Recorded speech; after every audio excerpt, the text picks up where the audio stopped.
Thank you. Thank you. Thank you very much.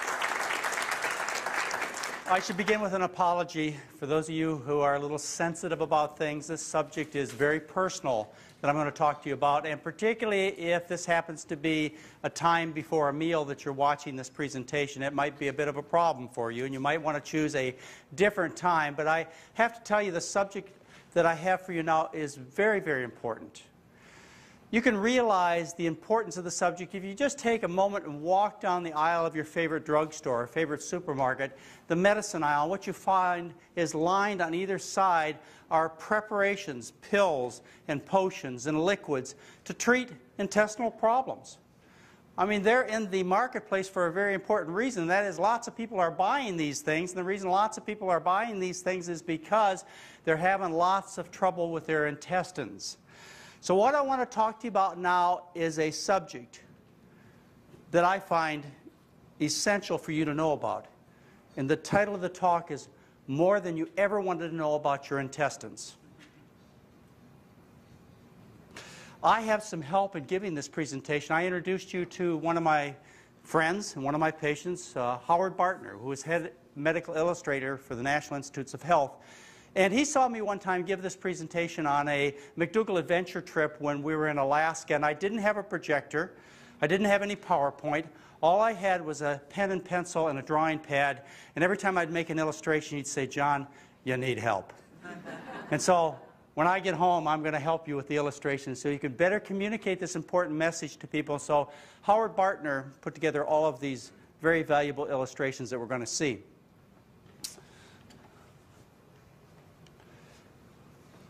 I also have some additional help, and that's these two characters. Their names? Well, how about Marvin and Louise?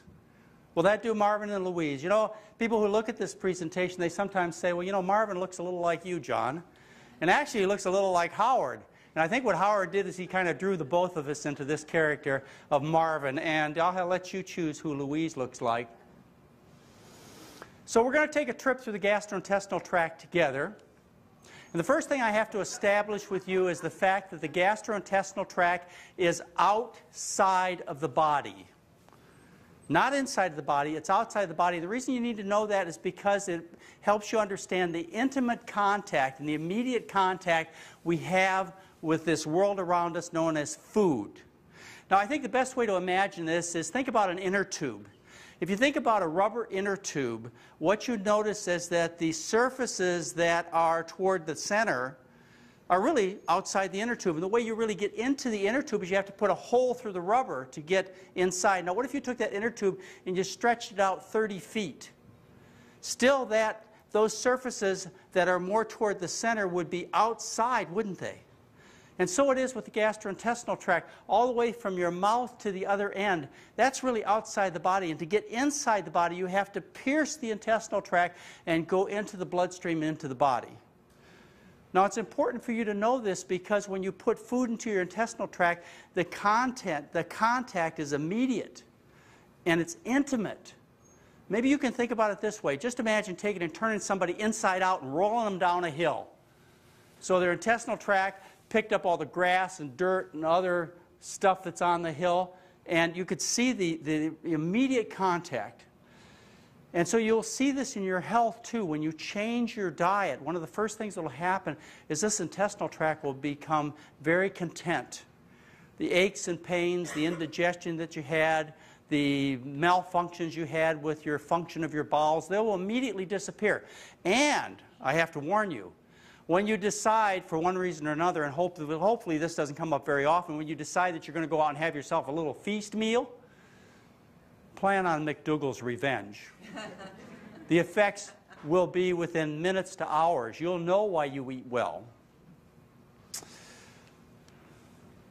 I'm going to divide the intestinal tract, just for organization, into three general areas. We're going to talk about the upper intestinal tract, which is from the mouth down to the stomach.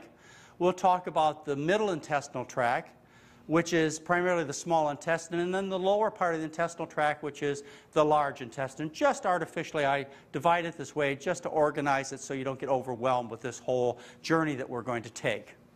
The beginning of the gastrointestinal tract is the mouth. And the mouth is an obvious place where people have disease problems. And dentists know the connection between food and dental health. Dentists have been telling you all along, don't eat that bad food, particularly don't eat sugar because it will rot your teeth. It's really a lot more than sugar. It's the whole diet that will cause you to have bad dental health and rotten teeth.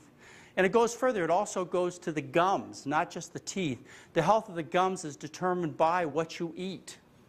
And you can actually cure serious gum disease by changing your diet and getting good dental hygiene. Like starting to floss like you're supposed to and seeing the dental hygienist frequently. You can change 6mm pockets into 2 or 3mm pockets in just a matter of a few weeks by changing your diet and getting this good kind of dental hygiene.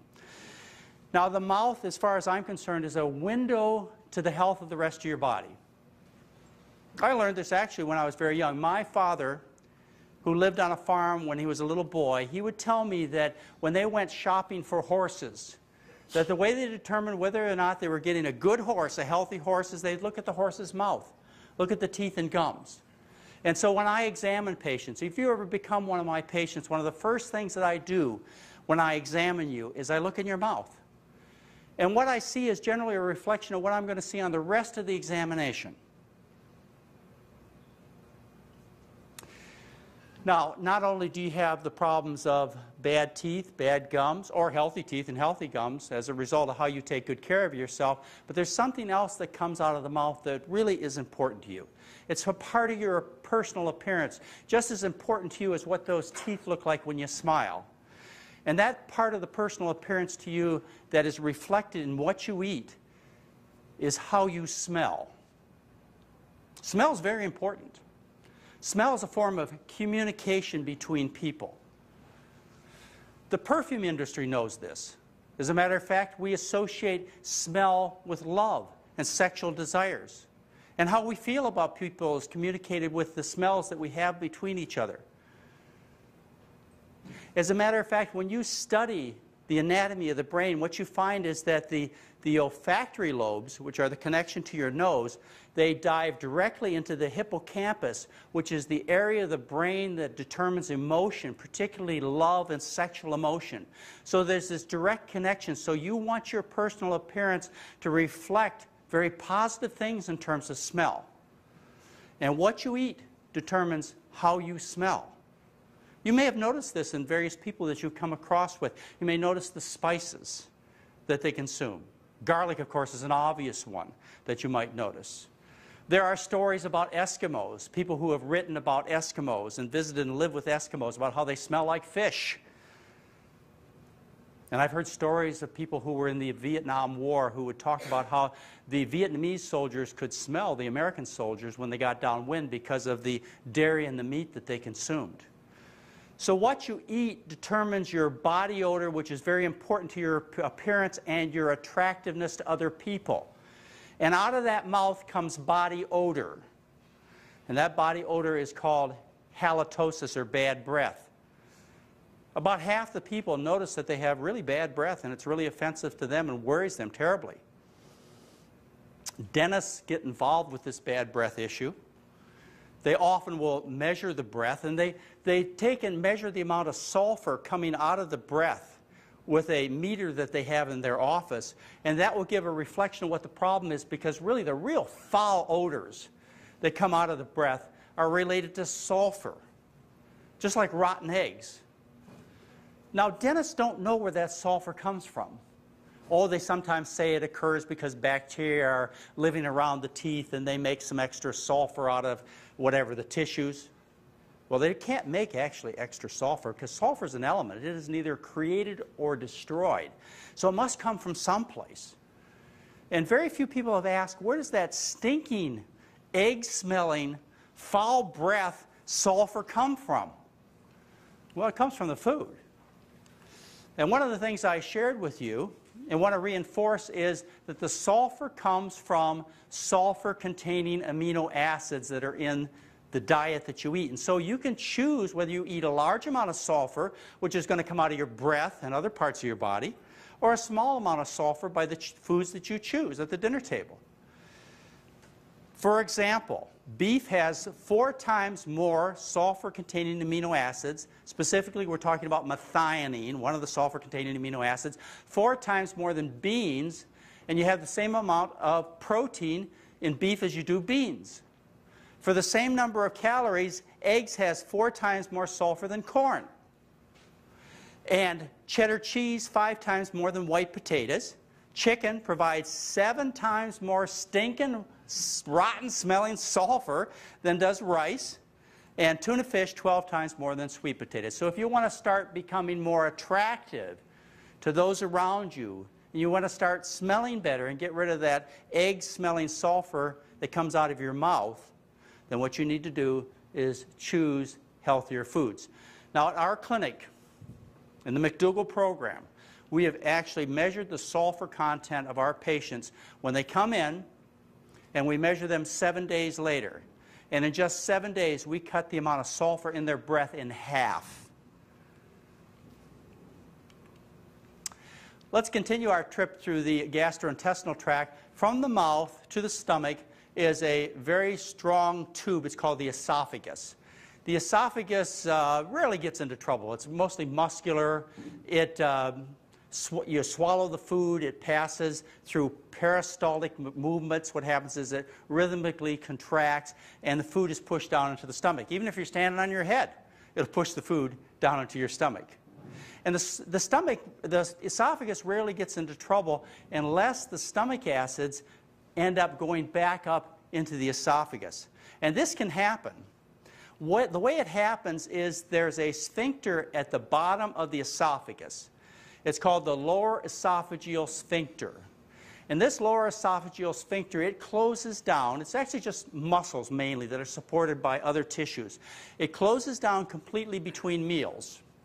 And then when you eat and you swallow food, this sphincter relaxes and lets the food pass through into the stomach. And that's the way it's supposed to work. But what happens in people, because they eat an unhealthy diet for many years, and I'll explain to you exactly how it happens in a little bit. What happens is that sphincter, that lower esophageal valve that's supposed to be closed, becomes incompetent. And as a result, we get reflux of stomach contents, in particular acid, up into the esophagus. And you know about this. Why do you know about this gastroesophageal reflux disease called GERD? Thanks to the drug companies, right? They're teaching you about GERD, and they tell you the way to deal with this problem, this reflux problem, is to buy their antacid pill. Well, that certainly is one way, but there's a better way to deal with it, and we'll talk about that. So what happens is, if you have a diseased, an incompetent sphincter, is between meals, acid refluxes up into your esophagus. And it gets particularly bad when you bend over, for example. Now, when acid gets up into the esophagus, it can cause some problems. It can burn the lower part of the esophagus, and you get esophagitis. And it can burn it really bad over years of time, and it causes Barrett's esophagitis, and the lower esophagus looks like a piece of hamburger, raw hamburger. And then you continue to irritate that esophagus with those reflux stomach contents, particularly the acid that burns so much, and eventually in some people it turns into adenocarcinoma, cancer. You don't want that to happen. That's a very difficult cancer to treat. Now, when that acid refluxes up further into the esophagus, it gets into the back of the mouth, into the throat. Gets on your vocal cords and causes them to become irritated. You become hoarse. You have chronic cough. It can actually irritate them so bad that they may get cancer also. It gets on your teeth, and it takes the enamel off your teeth. It gets into your sinuses and causes you sinusitis. And then you inhale that acid that is refluxed up into your mouth. You inhale it into your lungs, and it burns the lungs. It burns the airway tubes, called the bronchial tubes, and you get asthma. And eventually you can get emphysema as a result of that chronic acid irritation. So this is very important. You don't want this to happen. You want the acid to stay in the stomach. So how do you deal with this? Well, the way you keep the acid in the stomach is, first of all, you make less acid. So what makes acid? Well, acid is made in the stomach primarily to digest high-protein foods. So when you give up the meats and the dairy products, what happens is you decrease the acid production in the stomach. Now, you may have heard that eating dairy products would be good to quiet down the stomach and to neutralize the acid. That's not the case. Actually, the protein and the calcium in dairy products both stimulate acid production. And in studies, old studies and more recent studies, where they've tried to heal ulcer disease giving dairy products, what they found is just the opposite. We had a diet that I used to use when I first started in my medical education. It was called the sippy diet. And the sippy diet was an ounce of half and half and an ounce of antacid every other hour. Okay? The idea is the half and half, which is, cream and milk, would neutralize the acid, and then you give the antacid the next hour, and that would neutralize the acid, and so on. You're supposed to heal the ulcers. Well, they don't prescribe the sippy diet anymore for two reasons. One is they found no better ulcer healing than they did with the regular hospital diet. And two is they found an increased risk of death from heart disease from all that half and half. What they found at the end of the year in an American study is they had double the risk of death of heart disease from people on the sippy diet, and in a British studies it was 6-fold greater. So we don't do that anymore. There have been other studies done where they've tried to heal ulcers, giving people a lot of dairy, a lot of milk in their diet, and they always show the same thing. They don't heal. So that's not the way you want to approach the problem. As a matter of fact, it's just exactly the opposite. You've got to get those high-protein foods out of the diet, including the comforting milk that we learned about. It's not comforting. It is actually acid-producing. The other thing you do, in addition to changing your diet, is you raise the head of your bed. Because when you're sleeping at night with the head of the bed elevated, what happens is gravity pulls the acid back down into the stomach. Now, I tell lots of patients, I have lots of patients do this. It's very helpful, costs nothing, of course, no side effects, as I tell them to put blocks, 4-inch blocks, sometimes 6-inch blocks, under the head of their bed. If they're overweight, this helps them with breathing. If they have asthma, it helps them with breathing. It keeps the acid in the stomach. It's just a really helpful way for people. If they have heart trouble, it makes it easier at night when they're sleeping to keep the circulation going effectively and not overload the heart by laying down and having all the fluid go into the heart. So raising the head of the bed can offer a lot of comfort to people. So I tell them, I say, I want you to put blocks under the head of their bed. And they come back to me often, too often, that's why I tell you about this. They come back and they say, Doc, I did exactly what you said and it didn't work. I said, well, what exactly did you do? They said, well, I got 4 blocks and I put it under each post of the bed and it didn't work. That never works. Only 2 at the head of the bed, so you are on a slant. Now, other people tell me I don't need to do that. I have these pillows or these wedges that I use that cause me to go upright. That doesn't work. That just bends you and squashes things. You have to get the whole bed at that angle, so that gravity effortlessly in an unbent position allows this change in the fluids in your body, including the acid that's in your stomach. Very effective way to deal with this. And then the last thing I do is I do use antacids. I use the wafer kind, like Tums, or the liquid, like you would get in a liquid antacid, or I do use the pills that actually stop the production of acid in the stomach. But almost always I use them in an as-needed basis. Not every day, but just when you're having troubles. And generally people know why they're having troubles, because they did something they weren't supposed to do. Very important also in getting rid of that acid is to get rid of the coffee. Coffee causes a lot of acid production, and here's an important thing for you to understand is decaf coffee causes as much acid production as regular coffee. So you're not going to gain anything when it comes to healing your painful stomach by switching to decaf coffee. There are even some foods on our diet that are irritating to the stomach that I ask people to be careful about.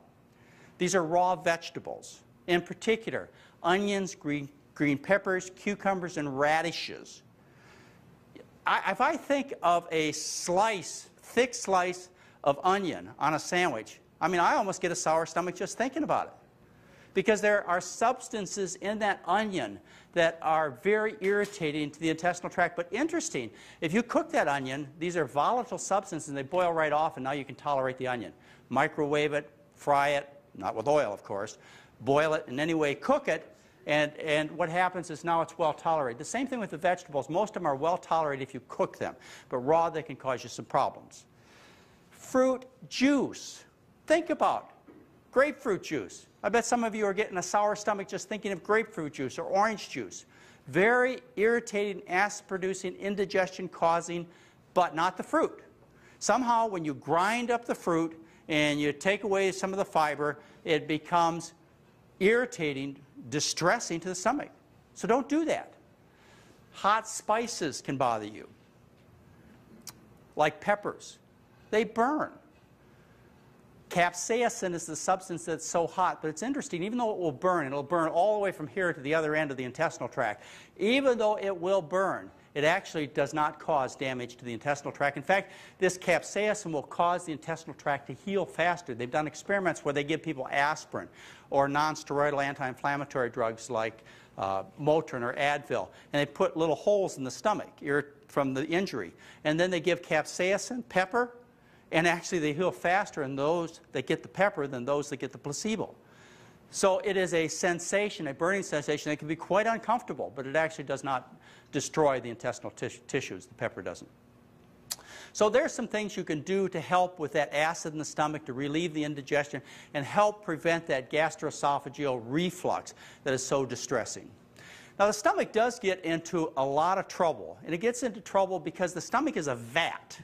It's a vat that holds your food for a while, so it sits there for a while, so it has a lot of time to be affected by what you eat. And so you want to put good things in that vat to make it healthy. Now I was taught the reason that you have stomach trouble when I was a young doctor, I was taught that it was due to stress. And stress caused too much acid production, so what you needed to do is maybe go in and cut the nerves that cause acid production, or you need to take tranquilizers. These days what they teach is the reason you get stomach trouble is because you've got an infection of the stomach with a bacteria called Helicobacter pylori, or H. pylori. Now there is some truth to this. If you have that kind of infection and you have ulcers and you give somebody triple therapy, we call it, which is 2 antibiotics and a very powerful antacid, you will cure those ulcers. You maybe do other positive things to the stomach too. You may even reduce the risk of the stomach getting cancer, maybe. But what you don't do is you do not relieve the indigestion with this kind of therapy. These bacteria, they believe, are the cause of the problem. I don't. Well, sort of I do, sort of I don't. Let me expand upon that. Helicobacteria infect about 40% of the population of a developed country like the United States. Helicobacteria infect essentially 100% of people in underdeveloped countries. But in underdeveloped countries, they have very little trouble with indigestion or ulcer disease. So I believe these helicobacteria really only cause you problems if, along with it, you eat an unhealthy diet. Eating more fruits and vegetables, by the way, will cause less of those bacteria to grow. It inhibits their growth. And if you go through that triple therapy and you happen to get cured of your ulcers, what happens? A few weeks later, a few months later, you come in contact with that bacteria again and you catch it right back. Doesn't sound like a permanent solution to me. This is a bacteria that's spread by contact. So you're just going to get it back. The way you're going to solve the indigestion, the ulcer problems permanently is to start putting good things in the stomach. You may want some temporary relief from antibiotic or antacid therapy, but you really want to get to the cause of the problem. You really want to deal with the stuff that's in the stomach. But I have to say, that's one of the last things most doctors or even dietitians think about. How in the world could what you put in your stomach affect its health? You know, what a novel thought. It'd be as silly as somebody saying, well, how in the world could smoking cigarettes give you lung damage? Well, it's so obvious, I guess people miss such things like that. And so what you put in your intestinal tract should be the first thing, not the last. Shouldn't be tranquilizers or some psychiatric illness that you focus on or stress in your life. It should be what you put in your mouth that determines the health of the intestinal tract. And if you think that way, you'll solve the problem in almost every case. Now, as you leave the stomach, what we do is we go into the first part of the small intestine, which is called the duodenum. And to the duodenum is attached the liver and the pancreas. The liver is a very important organ. It is the detoxifying organ of the body. What happens is if you take drugs, I'm talking about prescription, any kind of drugs, those drugs, they will go into your intestinal tract, and the first thing they do is they drain from the intestinal tract through the venous system and go right to the liver. And the liver takes most of that drug out of the system. If you even get drugs through your skin, the liver eventually takes those drugs or environmental contaminants or chemicals out of the out of your system. That's what the liver does. Even things that your own body makes that are toxins, breakdown products, the liver takes those things out. So it's the big detoxifying organ. So it takes things out of the bloodstream, filters the body from all these contaminants, and it takes and puts them into the bile. The bile is the fluid in the liver that comes out of the liver. Well, the bile does something else too. The bile contains bile acids that the liver makes. The job of bile acids is to digest the fat in your food. Now, those bile acids are very important for you to know about. They digest the fat in food. So you've got waste products, you've got bile acids that go to form this bile. Well, the bile drips out of the liver through various ducts, and then it forms a common bile duct. And off the common bile duct is a divergent duct that goes up to the gallbladder. The gallbladder is a sac that is there to store the bile between meals. There's no reason to have bile acid to digest fat in your food when you're not eating. And so what happens is you make this bile, and there's a little sphincter at the end of the common bile duct, just as it goes into the small intestinal tract, a little sphincter. His name is Odie. And he closes down between meals, and he pushes that bile back up, and it backs up into the gallbladder, and that's where the bile is stored between your meals. Now, when you eat, what happens is Odie relaxes, and the gallbladder contracts, and the bile is squirted onto your food, and it mixes up with the food. And that's the way everything's supposed to work. But people run into problems with the gallbladder. The major problem they run into is the gallbladder gets sick. You get gallbladder disease. And what you may know most commonly about that gallbladder disease is it gets stones. And we call those gallstones. And gallstones are really common in our society. About 15% of people in our society as adults have gallstones. 40 to 50% of middle-aged women have gallstones. When I was in medical school, and I'm sure they teach the same thing today, it was taught when you saw a patient, female, fat, and 40. It means gallstones. Look for gallstones. They're going to be there. It is such a common problem. And you must be aware of the fact that it's a common problem. You must be aware of the fact that you might have it. And part of the reason you must be aware of the fact that you might have gallstones is to defend yourself from overly aggressive doctors. Now, let's just say, just for argument's sake, that 40% of women, middle-aged women, have gallstones. If it was important to take those gallstones out to save your life, then you'd find doctors aggressively looking for them. You might find x-ray booths on every other corner in town trying to stamp out this disease, gallstones, and to save you misery. But the truth of the matter is these gallstones, as long as they don't hurt, and we call those asymptomatic gallstones, should be left where they are. All the studies done where they compared people who have gallstones that don't hurt, asymptomatic gallstones, which again 40% of the middle-aged women have, all the studies done show that if you operate immediately upon finding the gallstones, the person is worse off than if you leave the stones alone. More death, more disability. Now, this would be malpractice to go looking for gallstones in people, and we know that. Doctors know that. They'd get into trouble. But what happens if you go to the doctor, you get a chest x-ray, or you get a sonogram of your abdomen for some other reason, and the doctor says, ma'am, you got gallstones here. Look at those. Oh, and you know you got a problem. You got an obvious problem. Right there, it's on the x-ray. How can you deny it? And so you say to the doctor, if you need to, you say to the doctor, so what? Doctor says, well, that could turn into cancer. Oh my goodness, we better take them out, right, doc? No, that's not what you say. What you say is, doctor, what's the chance of it turning into cancer? Well, about 1 in 10 million. I'll take that chance, doc. I'll take that chance. What else could happen, doc? Well, those gallstones, which have probably been there for the last 20 or 30 years, those gallstones could get stuck in your duct and you could get jaundice. Well, what's the chance of that? Well, that's, not so uncommon. It can happen. Well, doc, will there be somebody around to take it out if that happens? Well, certainly there will. Unless you're going to the deepest, darkest part of Africa or Asia and you won't be near any medical facilities, you'll always find a doctor who'll be happy to take out your gallstones if you get into trouble. So again, the research says that you're better off if those stones don't hurt to just leave them there.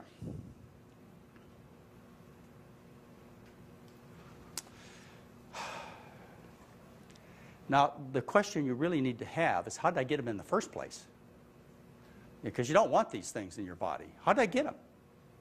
Well, the hallmark of gallstone formation is supersaturation of the bile with cholesterol. Everybody knows this. Every doctor, every scientist, there's no disagreement. So you hear those words, supersaturation of the bile with cholesterol. Do you think you could figure out where this comes from? Remember, cholesterol is only from animal products. It's the American diet, rich in fats, animal products, even polyunsaturated, those vegetable fats, contribute to this problem because they concentrate that cholesterol in the gallbladder. So that's how you get the stones. Over 95% of the stones that are found in people who live in Western countries are made primarily of cholesterol. Okay, so you got gallstones and they start hurting. Now what do? You're in a whole different category. Now they're not asymptomatic. You actually have symptoms. The time-honored treatment for gallbladder disease is a low-fat diet. So you eat a low-fat diet and the pain goes away. Not always, but most of the time. Now you are in the category of asymptomatic. I've had patients come to me and say, well, what should I do? I've got these gallstones and I get pain every time I go out and eat greasy Chinese food. And by the way, my cholesterol is 335. And they wouldn't change their diet when their cholesterol is 335. So I say to them, you leave that gallbladder right where it is. That gallbladder will save your life. Every time you do something you're not supposed to do, it'll scream at you. You see, that gallbladder could be your friend in the long run. But sometimes you have to have the gallbladder removed, or often people have their gallbladder removed before they learn about a healthy diet. They just feel like this is something normal, natural with aging, which of course it isn't. Gallstones don't exist in populations that don't eat the American diet, not the kind that we have anyway. So you have your gallbladder removed. Now you got a problem, right? Now there's no place for that bile to be stored. There's no sac. So what happens is the liver makes the bile and it goes into the common bile duct and it gets to the small intestine, and because it makes so much of it, it drips into the small intestine when there's no food there. So there's now no food for it to mix up with, and so the bile drips into the small intestine, now down to the large intestine, and these bile acids are very irritating. So one of the common complaints people have after gallbladder surgery is they have chronic diarrhea. And the other thing that happens because these bile acids are so irritating is they have 4 times the risk of right-sided colon cancer. On the right side, the large intestine, right-sided, because of that drip, drip, drip of that irritating bile acid. So what do? Well, the gallbladder's gone. Nobody's going to give you a gallbladder transplant. It's gone. So what do? Well, you eat a low-fat diet because remember, bile acids are made as a result of the stimulation of the diet, because the purpose of bile is to digest fat. So if you eat a low-fat diet, you don't require so many bile acids, so the liver doesn't make so much. So it decreases the production of bile acids dramatically, and that same low-fat plant-based diet you're going to eat also is full of fiber. And dietary fiber mixes up with those bile acids and neutralizes them, so the diarrhea goes away immediately. And the risk of colon cancer dramatically decreases. Now, the pancreas has some problems related to the rich American diet, like type 1 diabetes. But the pancreas generally stays fairly healthy. Let's move along to the small intestine. Let's talk about the small intestine. The small intestine would go from the stomach all the way to the large intestine. The small intestine is very healthy. Most of the time, you don't see disease of the small intestine in people. Sometimes there's some autoimmune diseases like Crohn's disease or ulcerative colitis that can bother them. But generally, it's pretty solid organ. There are a few malabsorption problems that develop in very rare cases, but it's pretty tough. And I think the reason it's so tough is because through our evolution, through our development, or by divine purpose if you choose, what happens is it is necessary to have a very tough intestine. Throughout most of human history, there's not been very much food around. And those people who had disease of the small intestine, they're out of the picture. Their genes were gone because that's where you absorb all your nutrients, is in the small intestine. So if your intestine didn't work well, you just basically starved to death. So it had to stay healthy. In the small intestine is where all the vitamins, all the minerals, all the proteins, amino acids, fats, carbohydrates, everything is absorbed in that small intestine except for what cannot be absorbed. which we classify largely as dietary fiber. And dietary fiber, as you know, is really just like starch, except it has linkages between the sugars which can't be digested. We don't have enzymes to digest it, so these sugars, these carbohydrates, instead of breaking apart and going to form fuel, like they would in the form of starch that you eat, in the form of rice, corn, potatoes, and so on, what happens is the same foods contain branching chains of sugar that have linkages between them that you don't have enzymes to digest, so as a result, it flows intact through the intestinal tract. So let's go now through the small intestinal tract and let's get to the large intestine. The large intestine begins with the cecum. Attached to the cecum is a little tiny appendage. And that little tiny appendage is known as the appendix. It's on the right side of your body. And many people have appendicitis in our society. People are sometimes taught that appendicitis is due to little nuts and seeds getting stuck in the opening of the appendix, and that's how they get appendicitis. That's not true. What happens is the opening of the appendix, where it drains into the cecum, gets inflamed. It gets inflamed because of unhealthy contents that are in the large intestine and the small intestine, the cecum.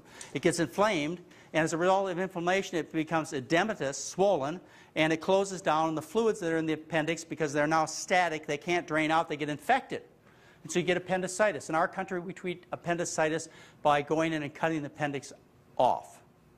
In European countries, they give antibiotics to treat appendicitis. I don't want to get into the discussion as to which is better, but just to give you an idea that clearly people know this is a disease of infection, inflammation of the appendix.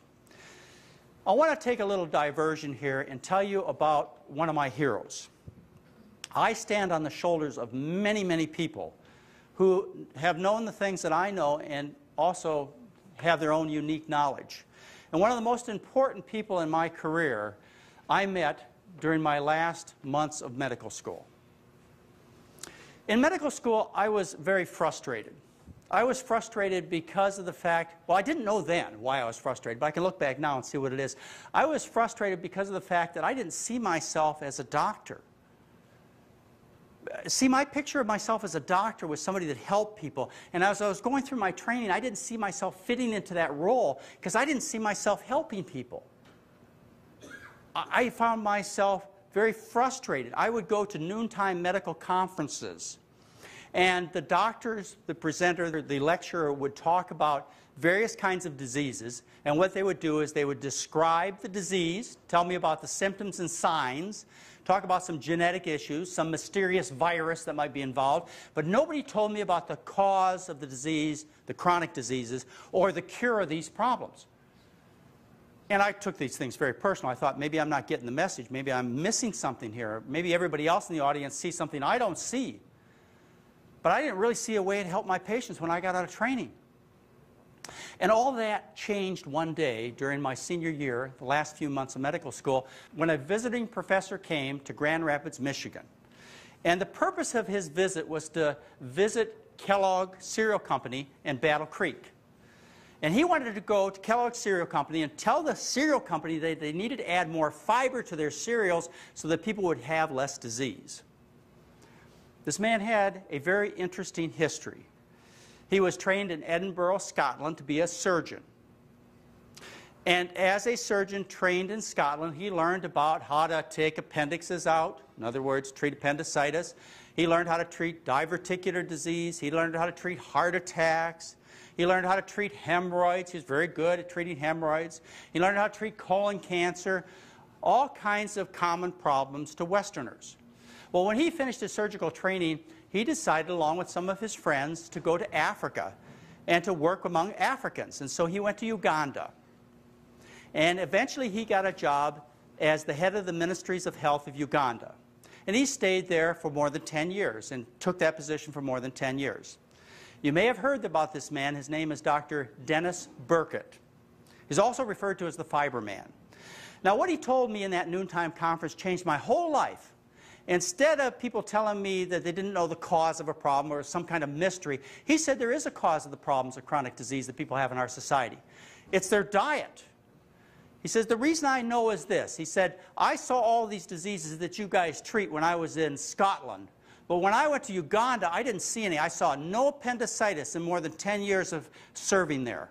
I saw no diverticular disease. I saw no deep vein thrombosis. I saw no pulmonary embolism. I saw no colon cancer. I saw no hemorrhoids. There were no fat people. He said, I saw one heart attack. It was a judge who went to London, learned how to be a judge in London, and came back to Uganda and had a heart attack. It was the only heart attack he saw in more than 10 years.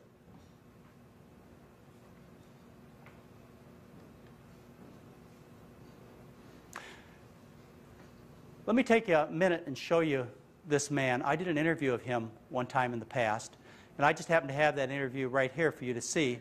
Can we play the interview of Dr. Burgett? I went up to the medical school. I went up to the university in Dublin in 1929, deciding I'd do anything in the world except be a doctor or a dentist. And I entered the engineering school, and I did engineering for a year. And it was during my first year I felt very definitely called to give it up and take up medicine, and I have never, ever for one moment regretted that decision. I was a surgeon fundamentally for all my professional life, but over the last 20 years, just over, I switched entirely from trying to cure disease to go 100% into trying to prevent disease. Because it wasn't until I came back from 20 years surgical practice in Africa that I was helped largely by others to appreciate that most of the common chronic diseases filling the hospital beds in Western countries today are rare or unknown in the Third World, were rare even in North America before the First World War, are equally common in black and white Americans, and therefore they have to be due to our lifestyle, the way we live, and in which case they've got to be preventable if we can identify the factors in our lifestyle. To begin with, we talked about fiber, but then we realized we were far too blinkered. If you look at the diet of disease of the countries throughout the world who don't get the common diseases of Western culture. And when I say the common diseases, I mean diseases like atherosclerosis, diabetes, gallstones, bowel cancer, breast cancer, hemorrhoids, varicose veins, diverticular disease, huge pile of stuff. The countries who don't get these diseases have a diet with far more starch, far more fiber, far less fat, far less sugar, far less salt. And the two major things we need is to eat more fiber. The average American eats 15 grams a day. Our ancestors used to eat over 100. In much of the Third World, they eat over 100. The first thing would be to eat more fiber. The second thing would be to eat far more starch. Now, people are afraid of starch. They think starch is fattening. It's never fattening. More bread, more potatoes, more pasta, all those starchy foods, and more fiber and more starch. Then far less fat. I think that might almost come top of the list. We eat 45% of our total energy as fat, and it's nearly all saturated animal fat. If we could cut down our fat by going, say, shall we say, on to semi-skimmed milk, vegetable margarines rather than butter, abolish fried food as far as possible, and something which we've only recently recognized is that meat grown on the farm in our country or yours has 7 times as much fat on the carcass as wild meat, and 5 times as much of that fat is the more dangerous saturated fat. I think we ought to eat far more foods made of cereals in general, particularly bread. Our ancestors ate between about a pound and a quarter per head per day of bread, always brown flour. We in Europe, in England, eat under a quarter of a pound a day. I think bread is brown bread, not white bread, brown or wholemeal bread is a very healthy diet. I'd like to see. Now, peas and beans are extraordinarily good because they're high in soluble fiber, which is good from the point of view of diabetes and coronary heart disease. I think potatoes are very good. They're high in potassium. And Western man is the only mammal alive who eats more sodium than potassium. I think potatoes, as long as they are neither cooked or eaten with fat, are a slimming diet. They are very nutritious. They tell me that there's almost no other diet which contains almost everything a human being needs. I mean, vegetables and fruit are all good, but most fruit, of course, is 98% water, so you don't get a lot of fiber in it. But also, cereal is a good source of protein. I'm not a dietitian. I'm a surgeon who's coming by the back door, but this is just what I think about it. When Dennis Burkett gave the presentation at our noontime conference, he showed a slide that I'll never forget. And all I can do is give you an example of this slide from my memory. What he showed is a slide with two frames on it. In one frame was pictured a small bowel movement along with a large hospital. And in the next frame was pictured a large bowel movement along with a tiny hospital. Do you get the message?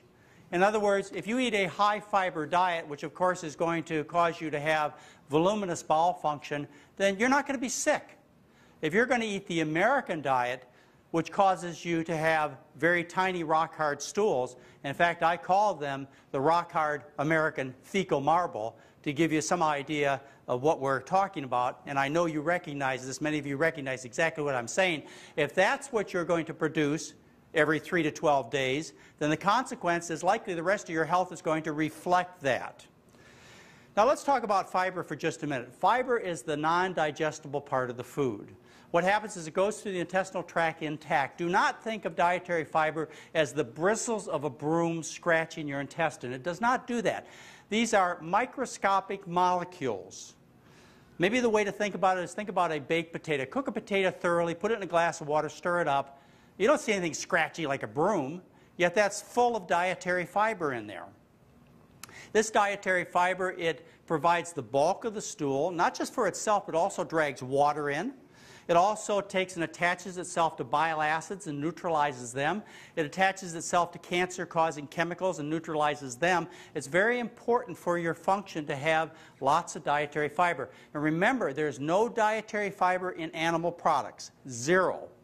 Dietary fiber is only present in plants. So that's where you have to go to get your dietary fiber to have good bowel function. Now you eat this fiber-deficient American diet, and as a result you develop these tiny little rock-hard stools. Those little rock-hard stools, they form in the large intestine as water is taken out of the material that's left. Well, when you eat the American diet, there's not much material left. You have in your diet maybe 8 grams, 10 grams, 15 grams of dietary fiber. Whereas on a healthy diet like the one that we're sharing with you, you may eat 80, 100, maybe even 140 grams of dietary fiber a day. So when you eat a diet that's very low in fiber, everything gets absorbed in your small intestine. All the vitamins and minerals and fats and proteins and carbohydrates that are digestible all get absorbed. There's nothing left. So it forms this little tiny rock-hard American fecal marble. Now you've got to move it along the intestinal tract. And in the process of moving along the intestinal tract, what happens is you create high pressures. There's a law of physics called the law of Laplace. The law of Laplace says if you contract an organ like the intestine at small diameters, you create very high pressures.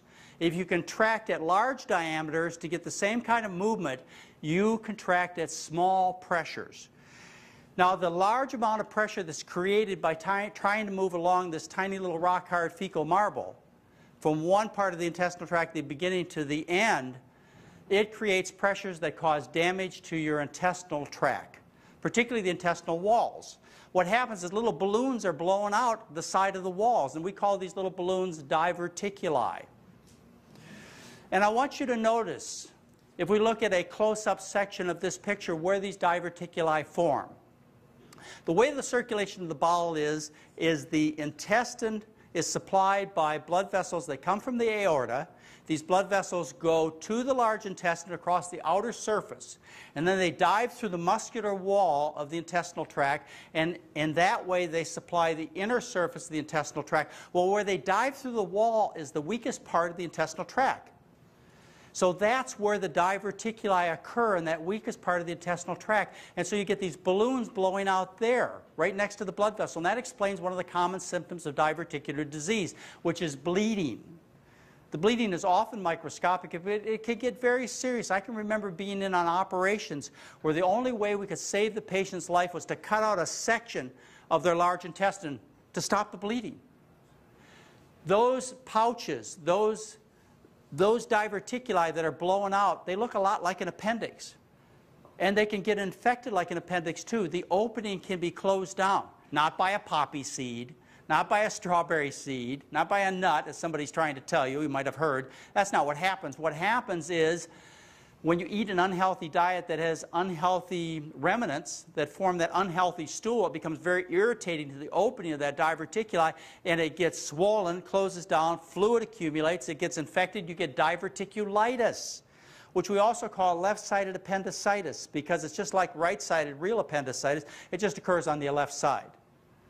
The nice thing is if you eat a healthy diet, what will happen is you will stop the bleeding. Diverticuli will not go away. Those are permanent structures. You will stop episodes of bleeding. You'll stop getting diverticulitis by changing to a high-fiber, low-fat, healthy plant-based diet. All right, we put all this effort to moving that tiny little rock-hard American stool all the way through the intestinal tract. Now we have it at the end of the intestinal tract. Now we have to get the stool to see fresh air. How do we do that? With great effort, I tell you, with great effort. Children tell you the darndest things. I remember my two young kids. They were, about 10 years old, and they just spent the night at Mark and Jody's house. And we're sitting at the dinner table where these kinds of conversations occur. We're sitting at the dinner table, and my daughter says, you know, I think there's something wrong with Jody. Let me tell you what happens. She goes in the bathroom. She's there forever. And I hear these really strange noises. Well, like what? I said. Well, like, And my son says, you know, Mark, same thing happens, makes the same noise. What's wrong with those kids? See, my children never knew about that. For my children, they're out playing. They got the urge, ran to the bathroom. 30 seconds later, they're back out playing again. That's the way it's supposed to be. You have to put tremendous effort, and you know exactly what I'm talking about, into moving that stool through its last few inches. Now think about the person sitting on the toilet, and they're grunting and groaning, and what does their face look like? It's red, and looks like blood has been pushed up into their face because they're putting so much effort into it. Well, that blood just doesn't get pushed into the face. It gets pushed all over the body with great force. And as a consequence, what happens is blood gets pushed into blood vessels that are damaged. Some of those blood vessels that you are familiar with that get damaged are the ones in the last part of the large intestine. There's a series of blood vessels that form cushions in the last part of your large intestine. The purpose is to prevent leakage at inopportune times of gas and stool. These are called the hemorrhoidal veins. Now, when you eat the rich Western diet and you have to put this kind of effort, you know, once every 1 to 3 or 12 days into moving this bowel movement, you create such tremendous forces that you engorge these blood vessels with blood, make them dilate permanently and damage them, and they eventually end up hanging out the bottom of the intestinal tract. And we call those hemorrhoids. You don't get hemorrhoids from sitting on cold seats. You get hemorrhoids from eating an unhealthy diet. Remember, Dr. Dennis Burkitt never saw hemorrhoids in his population of African people. Now, to complete the picture of hemorrhoids, what you do is you actually end up everting the muscle at the last part of the large intestine. So actually part of that last part of the intestine lies on the outer surfaces of the body. Those hemorrhoids are not going to go away. They're permanent structures. Generally, you should just leave them alone. If you eat a healthy diet, then they'll stop bleeding, they'll stop itching, they'll stop causing you problems. But if it still is a difficulty, a problem for you, then you'll have to go see the surgeon and have them removed. But usually just a change in diet will make them tolerable enough and make them not give you any trouble. You could just leave them alone.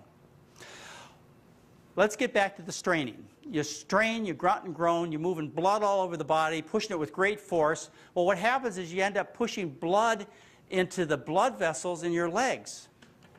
Now your legs are made with blood vessels that are quite long. As a matter of fact, the blood vessel goes all the way from the bottom of your foot all the way up to your heart. In other words, it could be 4 or 5 feet long.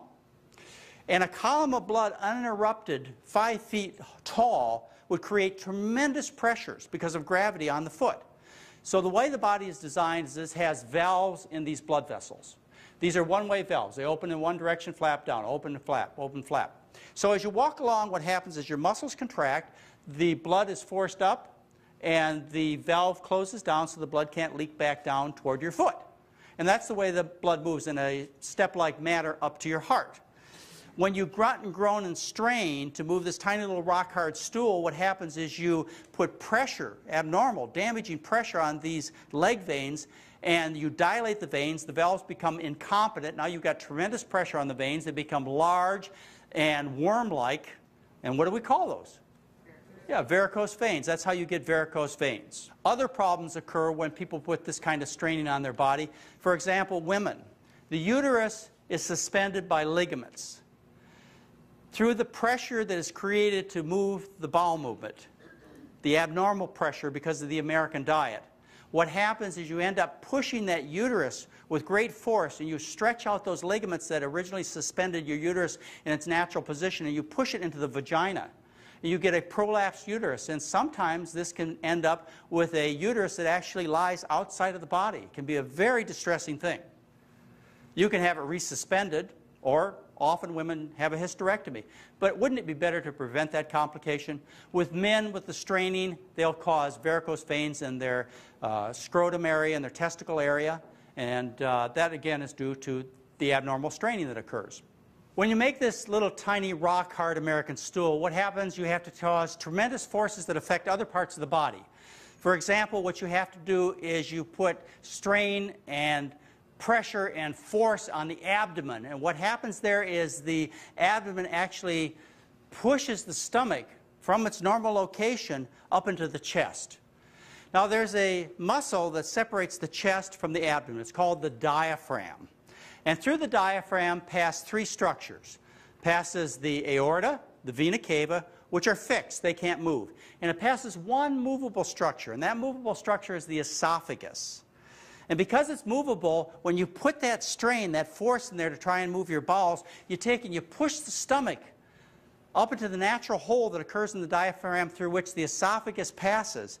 And you actually force the stomach into that hole, you dilate that hole. And a dilated muscle is called a hernia. And the consequence is you have a hiatus or hiatal hernia, which affects over half the people in Western societies. Now, as a result of having this hiatal hernia, you run into some problems. Every time you take a breath, because now part of the stomach is up into the chest, you take in, you create negative pressures, and you suck acid up into your esophagus. But one of the biggest problems here has to do with that lower esophageal sphincter that I was talking about at the beginning of this talk. I told you that sphincter closes down between your meals. But what happens after eating the rich Western diet for years, you end up destroying the competence of that sphincter, and now it doesn't stay closed between meals, and now acid can leak up into the esophagus and into the rest of the upper intestinal or upper respiratory system. One of the reasons it doesn't work well is because its normal position, normal anatomical position has been displaced. Usually that sphincter is positioned right at the diaphragm, right at the hole where it goes through. And so it gets support from the muscles of the diaphragm. And so as a result of having this support, the sphincter is able to function properly. When you move the sphincter out of that normal position located right at the diaphragm, you move it up into the chest, it doesn't have support anymore. So now it's not competent. And as a result, it leaks that acid up into your esophagus. You can deal with this in several ways. One thing you could do is you could start eating a healthy diet. And then the heartburn, indigestion you get, especially when you bend over, becomes much less of a problem. In fact, it will probably completely disappear just by changing your diet. As a last resort, you can hire a surgeon to go in there and cut your chest open, and they can take that esophagus and pull it back down into the normal position in the diaphragm and take and sew that hole up tight like they do with a regular hernia and do a surgical repair. But you don't want to do that. I mean, that's the last thing that you want to do. So there's a multitude of problems that people suffer from due to the fact that they're constipated. They have tiny stools. This is not just an inconvenience or an embarrassment. This results in serious diseases that can threaten your life and certainly can spoil your whole day. And remember where the sulfur comes from. The sulfur comes from the animal products. Beef has 4 times more sulfur than beans. Eggs 4 times more than corn. Cheddar cheese 5 times more than white potatoes. Chicken 7 times more than rice. And tuna 12 times more sulfur than sweet potatoes. So you want to improve your body odor from one end to the other. You do it by simply changing your diet. Thank you very much.